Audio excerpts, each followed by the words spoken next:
ప్రార్థనా జీవితమునకు ఆటంకము కలగకూడదు, ప్రార్థనా జీవితమునకు అభ్యంతరం కలగకూడదు అనే విషయమనే దేవుడు ఇంతగా మాట్లాడుతున్నాడంటే మన ప్రార్థనా జీవితం పట్ల దేవునికి ఎంత శ్రద్ధ ఉన్నదో అర్థం చేసుకో.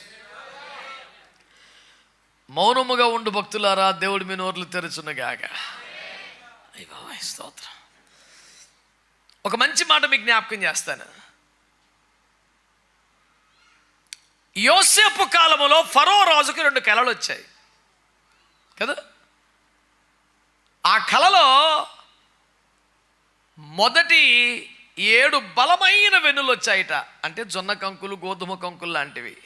ఆ తర్వాత బలహీనమైనవి వచ్చి ఈ బలమైన వాటిని మింగేశాయిట. ఆ తర్వాత బలిష్టమైన ఆవులు వచ్చినాయట.